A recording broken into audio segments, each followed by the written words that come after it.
Welcome to CES 2020. We are back with the squad again, and as usual, Gary, thanks for your time. Thank you It's for always a coming. pleasure You've to- come quite a distance, and you have Yeah. such an impressive publication and portfolio of everything. Thank you. These are You're a great first-class words. guy, and you always do it right. Thank you so much. Thank you so much.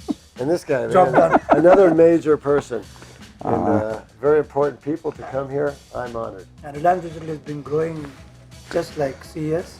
And this is what the first question is actually, what seems to be doing things right? Because he seems to be getting better and better and bigger and bigger. We have a bigger squad every year.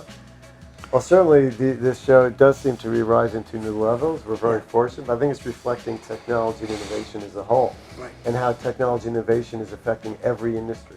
Right. One of the stories of CES, we're seeing it grow, not only to like tractor companies like John Deere, but now we have a major airline, Delta, showing how the technology of travel is changing. We have a travel and tourism area, but also other areas as well. I mean, robotics continues to grow. Personal health, digital health continues to. And the mobility, oh my gosh, we're seeing, drones that go around cities with actual demos. We're seeing cars that turn into helicopters, as well as the whole shift towards electrification of vehicles and self-driving.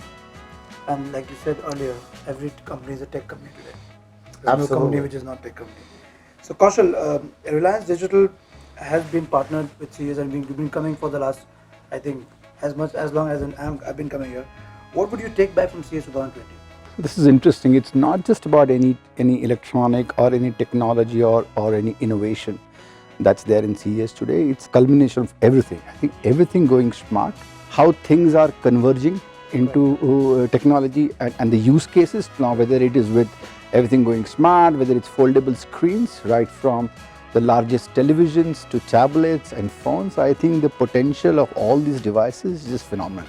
I can't really wait to see the true potential kind of rollout, and we getting all of that to the stores in India, to all the consumers. It's just been fabulous. What do you think is the next technology evolution that we are leading towards?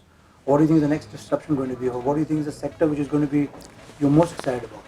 Well, there's certain ingredients which we know are happening. We know we're shifting as a world to 5G, and for a lot of people, it'll be a leapfrog from 2G or 3G Yes. or even no G. Yeah. And 5G will be out there, and it'll be fast, low latency broadband.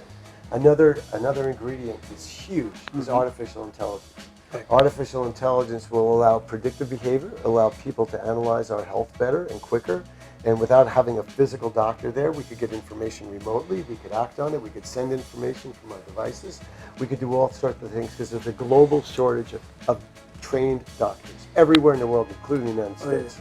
And that's a problem. But you don't always have to go to a doctor. If a doctor could know, or a smart computer can know get your information, it could tell you what's wrong with you.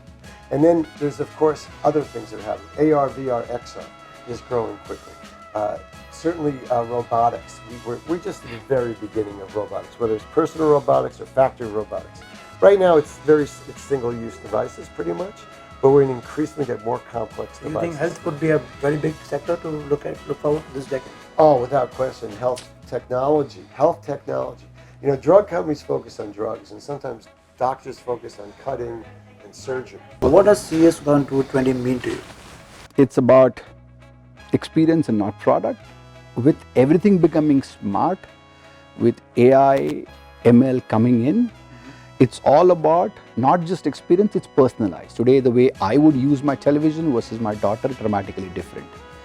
With my habits being captured, my routine being there, I think the whole personalized experience of technology is just phenomenal. I'm just amazed to see how experiences are given when technology and data points are correlating. I'm extremely excited about that. I think for us is now the ability to simplify that and bring it across to all our stores to demonstrate the beautiful way that it's been done at CES. So that's, I think, my takeaway is this decade is going to be about experience, and experience is always personal. There is no unity community experience. It's a personalized experience, and the current generation of the Generation Z wants experiences today. And again, I'm going to stress on experience, not product. They don't want to own an asset over a longer period. They want it today. It's all shared economy. With shared TV, shared everything. and with finance and credit available across India, across rural India, this gives the entire country a tremendous opportunity to go and get those experiences and products. I very strongly believe there's a shift in India from cost of a product to cost to own a product. These are fundamentally two different things. Okay, right now the youth which is working, which is starting up, they really can have great products at a phenomenal affordability cost. I think that journey is driving adoption of technology much faster in India, and I just see a great outlook for that going forward. 10,000 stores you will only add to the Our job is to make it affordable and get it to as many people as possible. most insane product or tech or service that you've seen in CES 2020. Both of them. Did you say insane? I mean, the most coolest. Oh. You can put it the way you want it. You know, there's so many. We estimate 20,000 products were introduced, but it's not just about experience, because there's products which enhance health and safety. Exactly. One of the ones I just heard about today was a life preserver that you throw in the water, then you could remotely control it to get to the person who needs the life preserver. So you don't have to risk your life or the life, especially if you can't swim. And it directs it. It could hold up to 3 people. It rights itself if it's turned over. And there's an example of something which will save lives, because most of the world can't swim, and a lot of people still drown. And if you have this device, it'll save them. But there's literally hundreds of examples of that, of people who have taken different technologies, put them together to help make our lives longer, safer, and healthier. What about health? What about you? Well, I think it's absolute. So one is from something great at CES is how technology is integrated in making your life healthier, better, safer.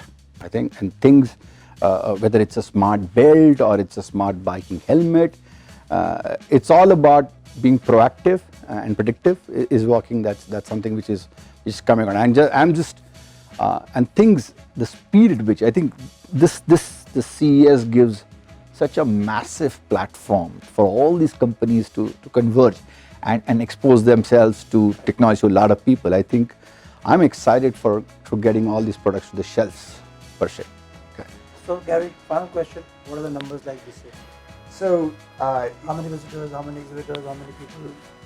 well, we have over 4,400 exhibitors and about 2.9 million square feet of exhibit space, about 290,000 square meters.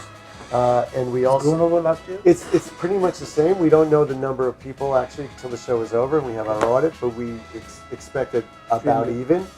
We've had growth in all sorts of countries. We have a little bit of a decline in China for obvious reasons. Because of Sri Shanghai? No, not really, because of trade issues, because of the softening of the Chinese economy, because of the currency virus, and the trade issues also sometimes affect different things. But in terms of our ability to grow, because we're pretty much landlocked with the space, next year we have more space. There's a new building opening up, and we expect some additional space and categories. So we feel very good. The optimism here is very high. The diversity of products is very high. The non-traditional companies are saying, we want to be here, keeps increasing. Right, The country pavilions are just growing. Every country wants to say, we are strong, and they want to show that they could support with startups or elsewhere. So we're looking really good. Great. Good. Thank you so much, Gary. Thank you. Thank you so much for your time. Thank you very much. Thank you very much, Gary. Always a pleasure. Thanks, Amish. Thank you very much.